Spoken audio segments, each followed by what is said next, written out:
Hi, I'm Liv and welcome to the Book Nook.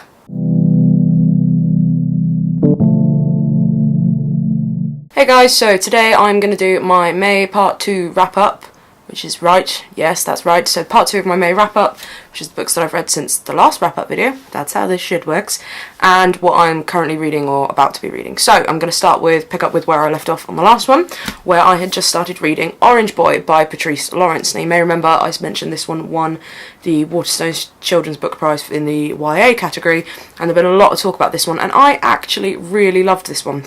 Now, as I said, I'm not a massive YA reader, although in this lot of books I've actually read 2 YA because I enjoyed this one so much that I picked up another one. So Orangeboy is Marlon's story. Now Marlon is a young black boy living in London, and his older brother, we get the impression his older brother has a bit of a bad history with sort of gangs, drugs, violence, that kind of thing. We don't get all the details until later on in the book, and his mum has made him promise he's not going to go down that path. Now it starts off he's at a fun fair with a girl that he really fancies, who suggests they take ecstasy together, which they do, and then tragedy happens, she dies on a ride at the fun fair, and he is under suspicion for that.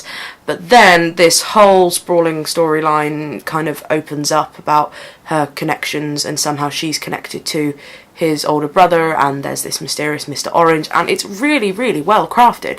As a story, it's put together. It's funny, it's moving, it's really well written, the characters are so fantastically crafted that you will just find yourselves falling for Marlon and just willing everything to turn out alright for him. And it's an absolutely fantastic story, so if you've got any teenagers, or if you are a teenager, I can absolutely recommend this one. Now I know that might not mean much coming from someone who doesn't read much YA, or maybe it means a bit more, I don't know, but basically just, I loved this book, so go and read that one. So that's Orangeboy by Patrice Lawrence. My hair's doing stupid things. Now, after I read Orangeboy, I read a book that everybody has been raving about, and that is Tin Man by Sarah Winman. Now, obviously, this isn't going to be the finished cover, but everyone has been absolutely raving about this one and saying how moving it is, and how brilliantly written it is, and how much it will make you cry, and I can confirm you will cry at this book. So Tin Man follows Ellis, Michael, and Annie. Now, the main thrust of the story comes from Ellis, who has recently-ish lost his wife, and he is struggling to sort of come to terms with that, and he's missing an old friend of his, Michael. Now, I don't want to give too much away about this one because it is the kind of book that you need to read and not go in knowing much about, otherwise I think it would mitigate the whole emotional impact. But suffice to say, it's such a moving story about love, about friendship, about regret, silence, longing, family, and what makes a family, what makes a unit, a relationship. It's just so incredibly moving, and parts of this book have sort of stayed with me all through the other books that I've read since then. Basically, the effects of this book are really, really long lasting, and I finished this and I was sat on the sofa and my mum was on the other side of the room, and I finished it and I was like welling up a little bit. And you know when you're sort of crying at a book and there's another person in the room and you just know you're not going to be able to explain why, and you're just there going, hold it together, hold it together. And I just about did. But emotionally, this book is just, you will take this book to your heart, big time. So when Tin Man by Sarah Winman comes out, you need to go and get a copy and read it, and you will absolutely love it. It's a slim little book, but it's so big inside, it's so big in heart, and I just absolutely love this book. So Tin Man by Sarah Winman. Go and read this as soon as it comes out. I will double check the date and I will post that down below in the Goodreads linky thing. But go and read Tin Man by Sarah Winman.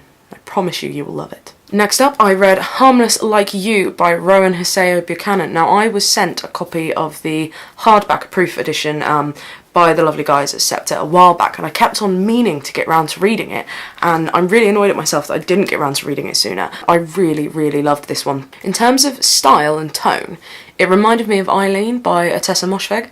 Now, I didn't really love that book. I thought the tone was quite sort of creepy and brash and bold, which I liked, but there was just something sort of lacking in it for me in Eileen, and I was really quite underwhelmed by it and didn't really enjoy it, and just found it repetitive and sort of cliched. And this one, Harmless Like You, it had that kind of feeling the whole way through, about the destructive nature of sort of female friendships and the manipulation of that.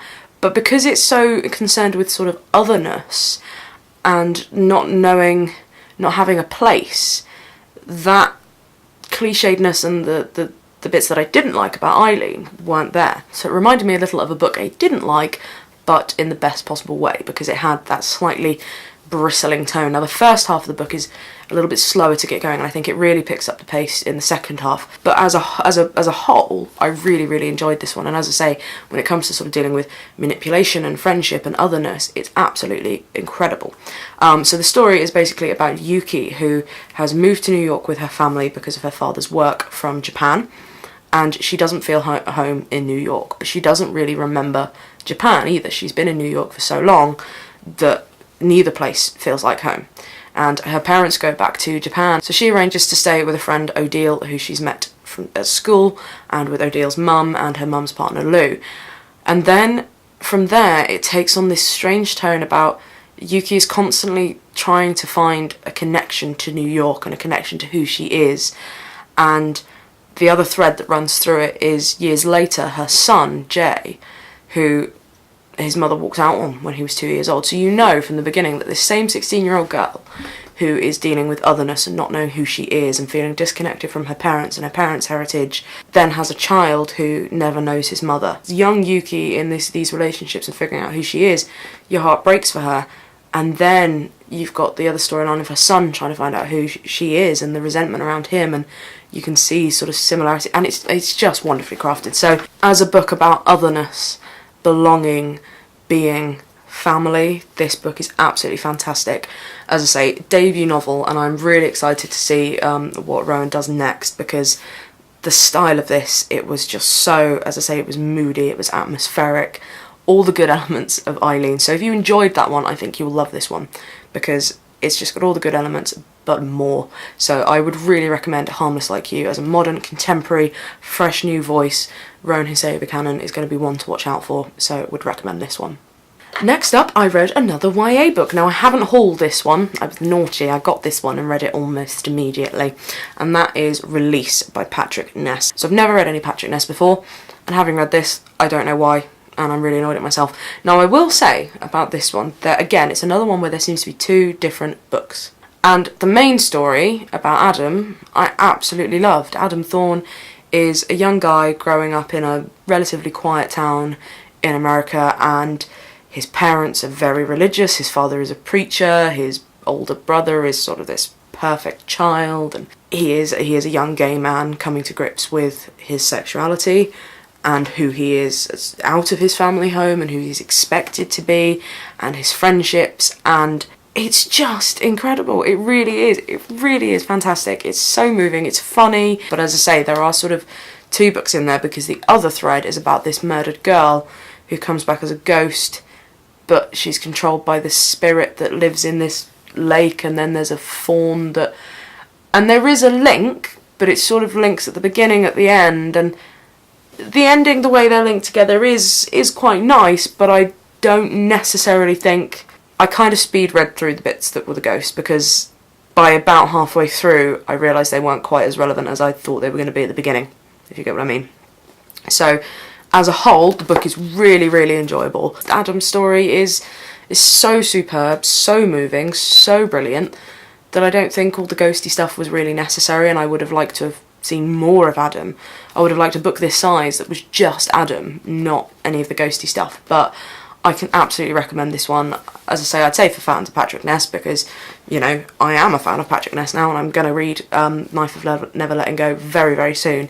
And just as a YA book in general, it's absolutely fantastic. And as another book that joins in the conversation about LGBTQ plus literature, it's absolutely fantastic. So I would be very surprised if you don't get a bit weepy at this one, but also cheery and whoopy and fist pumping the air kind of emotions.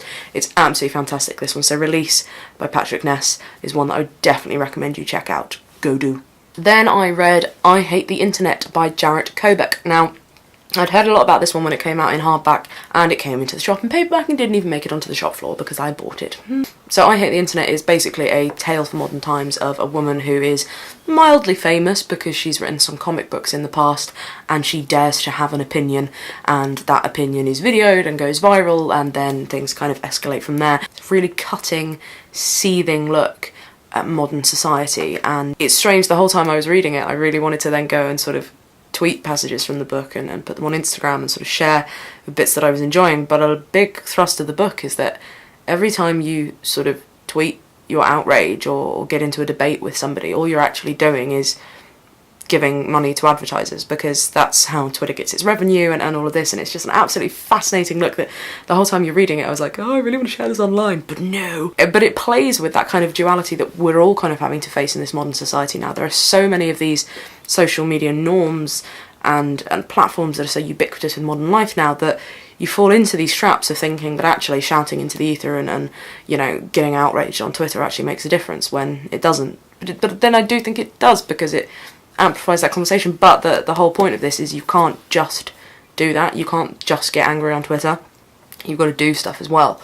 And it's just absolutely brilliant. It's really cutting about, you know, online misogyny and double standards and things like that. So it's really, really fantastic, this one. The way it's written as well is really funny and sort of modern, and it's this constant sort of dialogue with you. Now, the one thing that's sort of missing from it, and it makes a disclaimer at the beginning, it was obviously written for American audiences, and there are some things in here that, due to sort of UK libel laws, have to be cut. So it mentions in the front, there's a disclaimer saying, when this book says, in brackets, Jim'll fix it, then you, the reader, will know that something from this book's original US edition has been changed on advice of counsel for fear of provoking litigation under English defamation law. And there are the occasional passages where bits have been redacted mid-sentence and then it's got Jim'll fix it at the end. So I'm really intrigued and really tempted, just for those few instances, to try and get a copy of the US edition, just to sort of see what is missing from there, because that's quite interesting. So I absolutely love the way this one is written. It's very sort of tongue-in-cheek, very wry, very knowing, and it's having this conversation with you that I think trusts that you understand that we're all guilty of everything that goes on in this book to some degree, and that's just part of modern society now. For anybody who gets angry... For anybody who gets angry about things that happen to women on the internet, read this one and it'll make you angry again, but in a more satisfying way, because the way this book handles everything is absolutely fantastic. So I absolutely recommend I Hate the Internet, and if it weren't for the fact that I really don't like lending books, I'd probably lend this one to a lot of people. Then on a day off from work, I read a couple of slim hardbacks. The first one was The End We Start From by Megan Hunter, so I didn't haul that one this long ago, but I just had to dig into this one. So you may remember it's a bit of a sort of eco-disaster book about a woman who's just had a baby as London is flooded and everything's going wrong with the world and it's flooding and it's a disaster area. Now, it's a really sort of sparse book, really spare with its language, leaves a lot to the imagination, but what it does with the sparse language is it really packs a punch. It's incredibly incisive and just leaves these little thoughts percolating in your head, and it's so moving. And I mean, there's a quote on the back from Emily St John Mandel, author of Station 11, and I would say if you loved Station 11, you will love this one. It's fresh, modern, but the way it talks about motherhood and relationships again and humanity is incredibly moving. So I would definitely urge you, if you've been hearing about this one a lot, and I imagine you have because it's been doing the rounds, it's not going to take you long to read at all. It really won't. You can sit there and you can read it in a couple of hours or so and just get lost in this world. And the baby's so cute. I really like the baby. Baby's so cute. So yeah, Megan Hunter's The End We Start From, another new author that I'm very excited to follow and see what she does next. So definitely recommend checking this one out. Then the same day I read Vivek Shanbhag's Ghochar, and I loved this one. I really did. So it's a story about an Indian family who are transformed by a change in financial circumstance, basically. And it's really funny, it's really moving, and again, it's just so brilliantly written. There's something about it that, again, I don't know what it is about writers who can write short novels that really pack a punch, and I'm really jealous because I think it's really hard to do, but I've read a few of them recently that just do it so well. But basically, I just think you should read this anyway, because it's just a wonderful little book, an absolutely wonderful little book. Again, talking about family, how money changes people, society. Go read this one. It's a lovely little book. Again, it's another one that won't take you long to read and you'll absolutely love it. So go and read Ghachar by Vivek Shanbhag. Next up, I finally read Hollow Heart by Viola de Grado. Now, I've got a few Europa editions on my shelf, in my little sort of translated fiction shelf, and I've been meaning to get around to this one for a while. And it's a really strange book. It really is. Basically, it's about a girl who commits suicide, and then it follows her as a ghost. It reminded me, having read it so recently after reading George Saunders' Lincoln and the Bardo, if you liked George Saunders' Lincoln and the Bardo, I really think you'll like this one. It's got that similar feel, but there's like twisty turny bits in it. It's really moving, it's funny, it's pretty gross in a couple of places, and there were a couple of points where I was reading this just before bed and it started getting really into the details about death and, you know, what it means to die, and I was just like, I can't deal with it, because I can't deal with talking about death. So it's so beautifully written, but Hollow Heart is absolutely fantastic. As I say, a young girl commits suicide, and it follows her as a ghost and her trying to connect with her mother now that she's dead, which is significantly harder, but she is able to communicate with some people who are still alive and in different ways. And again, it's another one that somehow has this gorgeous mix of sort of darkness and humour and light and warmth and terror,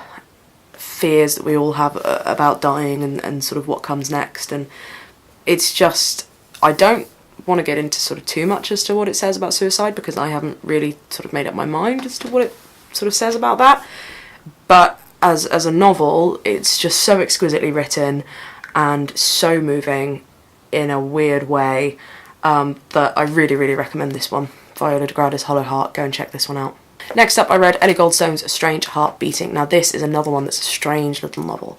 I was hooked and captivated quite early on by it because Ellie's prose is so beautiful. It reminded me a little bit of sort of Deborah Levy in a way.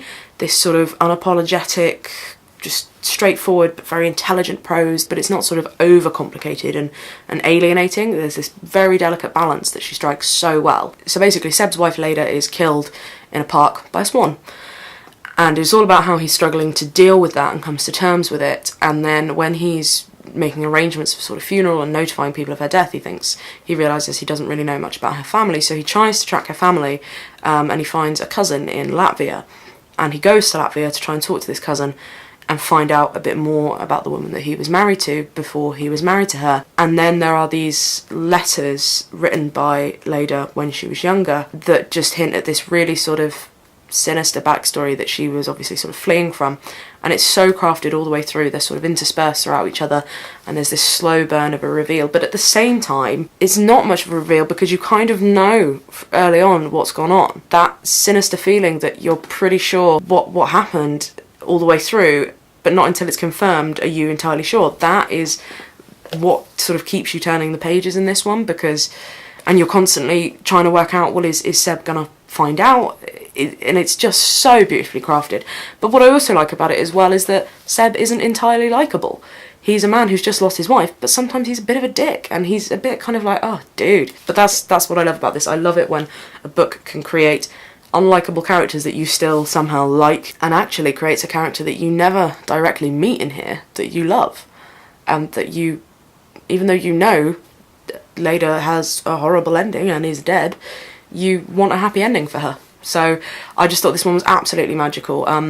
I really, really enjoyed this one. Strange Heart Beating, as I say, another strange little book, but I would definitely recommend checking this one out. So go do that now. Then finally, this morning I sat and read The Legend of Potkin One-Ear by Kieran Larwood. Now I read this one because, full disclaimer, it's the Waterstones Children's Book of the Month for next month, and I just thought it sounded really, really good. So I haven't hauled it, but basically, back when rabbits were small, twitchy, terrified things, warrens were little more than a collection of holes and tunnels. Now there are entire villages and cities built under the earth completely out of sight. Podkin is the son of Lopkin, chieftain of the Munbury Warren. He wasn't a hero back then. He hadn't slain any giant rabbits or formed any robber bands. Oh, and he still had both his ears. He was also perhaps the laziest, most spoilt son of a chieftain in the whole 5 realms. But when his warren is attacked by the Gorm, the most terrifying threat to rabbit kind, Podkin has to step up, and so a leader is born. Now, I sat and read this in about an hour or so, and when I heard that this one was going to be our children's book of the month next month, and I was reading a little bit more about it, all I could think of was Redwall by Brian Jacks, and I loved that series when I was younger. I got a load of my brother's sort of hand-me-downs from that one, and just absolutely fell in love with that whole series. So that was what it really reminded me of, and then people were drawing comparisons saying it's sort of quite like The Hobbit, and that the Gorm are a little bit like the Borg from Star Trek. So I just thought, right, well, I'm just going to read this one because it's not going to take long, and it's so cool. I love Pook. Pook is Podkin's little baby brother, and he's a tiny little baby rabbit, and all he says is like, soup. Soup. And I love him. It's a really great one for kids, actually, because you've got Podkin, who is the main character. He's the lazy boy rabbit, and then you've got his sister Paz, who is this smart, tough girl rabbit who is rightly pissed off that even though she's older, she's never going to get to be the chief because she's a girl, and actually she's infinitely more capable than him. And then you've got Podkin, who's sort of finding himself, but you've got this wonderful relationship between the two of them. And there's so much packed into this little book that for kids, it's just, I'm really excited to sell this to parents for their kids, because it's just a really sweet story. I mean, it's like quite scary. It's quite scary in times. The Gorm are big scary baddies. But it's just really good. And yeah, really reminded me of Redwall. Definitely did remind me of The Hobbit and Star Trek. Just wanted to give that one a shout out because I read this morning and it was really sweet. And I love Pook. Soup. Soup for Pook. So yeah, that is what I've read in the last couple of weeks or so. I'm going to try and edit this down to something that's not too long. At the moment, I am reading The Fire Next Time, the James Baldwin one that I mentioned recently, as with I'm Not Your Negro, which I know was not pure James Baldwin text. It's just incisive, still relevant, anger-inducingly so. So yeah, The Fire Next Time, I'm currently reading that one. And I've also picked up Holloway by Robert McFarlane, Stanley Donwood and Dan Richards again. And I love Stanley Donwood's illustrations. I've got his book Humours, I think, which is a collection of short stories, dark, like little flash fictions and illustrations, and I love his illustrations. Holloway, a hollow way, a sunken path, a route that centuries of footfall, hoof hit, wheel roll and rain run have harrowed deep down into bedrock. In July 2005, Robert McFarlane and Roger Deacon travelled to explore the holloways of South Dorset's sandstone. They found their way into a landscape of shadows, spectres and great strangeness. 6 years later, after Deacon's early death, McFarlane returned to the Holloway with artist Stanley Donwood and writer Dan Richards. This book is about those journeys and that landscape, and a map of the Holloway's finding is not contained within it. Already, it's just this incredible sort of crackling nature writing.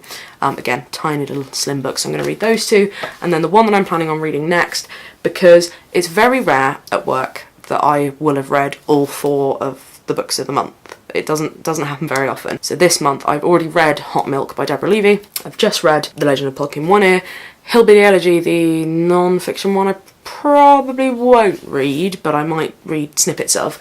But I had actually already got a hold of a copy of The Dry by Jane Harper, and when it came out in hardback I was really tempted by this. It's a thriller set in Australia about a family who have been killed, and everyone thinks that it was the guy in the family killed them and then killed himself, and the detective who comes to sort it out has got some history with this small town in Australia as well. So I was really intrigued by this one when it came out in hardback, so I thought, well, it's coming out in paperback, it's going to be our book of the month, and actually Andy at work has said it's really, really good, so I'm going to give this one a try next. So yeah, that is what I am currently and about to read. So yeah, that is what I have read and am reading as per usual. If you've read any of these, have a little chat with me about them. If you haven't read any of them, but some of these sound like they might be ones you want to pick up, have a little chat with me. But yeah, have a little chat with me as usual, and I will see you next time. Thanks very much for watching, and I will see you next time. Bye.